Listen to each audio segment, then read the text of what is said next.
Mas o primeiro passo para você que deseja ser usado por Deus, ser um instrumento nas mãos de Deus, ser boca de Deus na terra, é humildade. Se nós não calçarmos as sandálias da humildade, não vamos conseguir chegar em lugar nenhum. Ainda que você dê vários e vários passos, porém lá na frente você vai ter a sua caminhada atrofiada, interrompida, por causa da sua arrogância, por causa da sua prepotência, por causa da sua jactância, do seu orgulho. O Deus da Bíblia, o teu Deus, o meu Deus, o nosso Deus, é um Deus que deixou registrado que Ele exalta os humildes e abate os soberbos. O primeiro passo para a caminhada daqueles que querem ser boca profética é ser humilde, ter humildade, ausência de soberba. Olhar as pessoas de igual modo, não se sentir maior, não se sentir melhor, não se sentir o bambambam, não se sentir, sabe, a estrelinha, o astro. Não. Humildade. Chegou na congregação, cumprimenta o porteiro, dá um abraço nele, conversa com ele. E não é só palavras. Quando eu falo em humildade, eu não falo só de palavras. Eu falo de ações, eu falo de atitudes, eu falo de coerência. O segundo passo, você precisa ter fé, crer. A Bíblia diz que os verdadeiros adoradores adorarão o Pai em espírito e em verdade. E essa mesma Bíblia diz que aqueles que se aproximam de Deus é necessário que creia que Deus existe, naturalmente, eu estou parafraseando, e que é galardoador daqueles que o buscam. Ou seja, você precisa crer. Deus não vai usar, ainda que tenha poder para isso e possa, mas alguém que não crê nada. Porque existem muitos questionadores, sabe, donos da razão, donos da verdade, críticos. E Deus não tem compromisso com pessoas que detêm essas qualidades.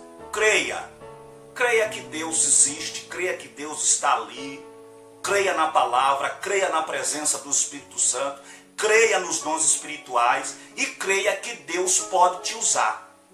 Creia. Se você for fazer um exame, um panorama bíblico das pessoas que Deus levantou e usou de maneira poderosa, 90% delas, se fosse analisada segundo a ótica do homem, seriam reprovadas.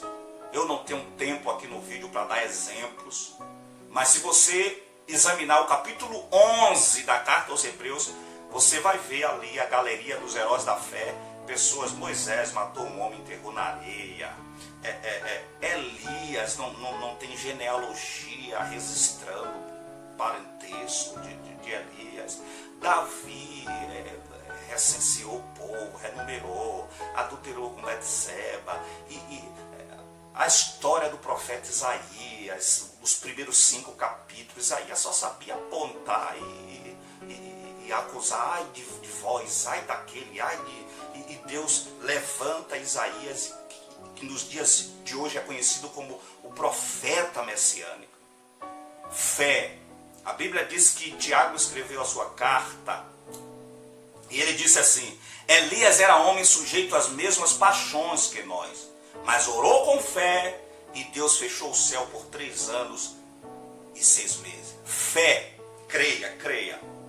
O terceiro passo, você precisa viver uma vida de oração.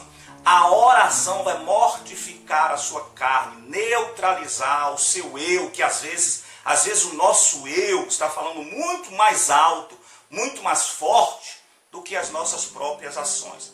Às vezes a nossa pregação, a nossa palavra, o nosso estudo, a nossa palestra está falando muito mais alto do que aquilo que nós verdadeiramente somos e aquilo que verdadeiramente nós vivemos. Orar, quando você ora, você fala com Deus. A oração é a interligação da terra com os céus. Orar é falar com Deus. Não é um monólogo onde só você fala: Senhor nosso Deus e nosso Pai, aqui estou de joelho. Não.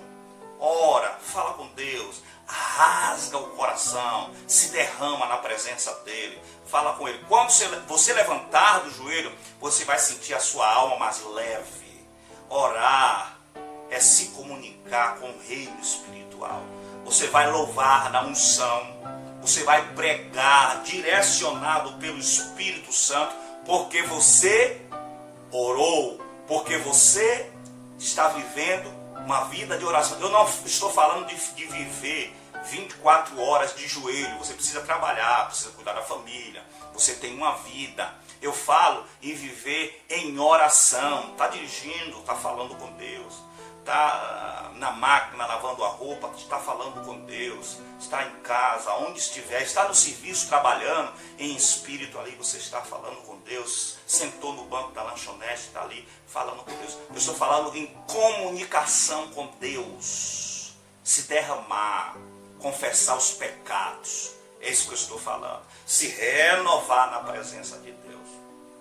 Outra dica que eu quero dar para você: santidade. Você precisa buscar de maneira forte santidade. É a quarta dica que eu quero dar para você. A Bíblia diz: segui a paz com todos e a santificação, sem a qual ninguém verá o Senhor. E quando eu falo em santidade, eu não estou falando de perfeição, porque eu sei que enquanto estivermos vivendo nesta carne fraca e pecaminosa, estamos sujeitos a errar. Eu estou falando de comunhão, de compromisso com Deus e com a sua obra. Sabe o que é santidade? Santidade é isso aqui, ó. É este copo aqui, ó. Está vendo este copo de água? Esse copo de água, está vendo essa garrafa aqui de óleo? Isso aqui é santidade, ó.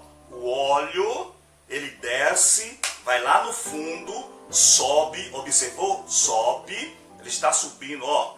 Bate no fundo, sobe, mas não se mistura, observou? Veja que o óleo está aqui, mas o óleo não está misturado com a água.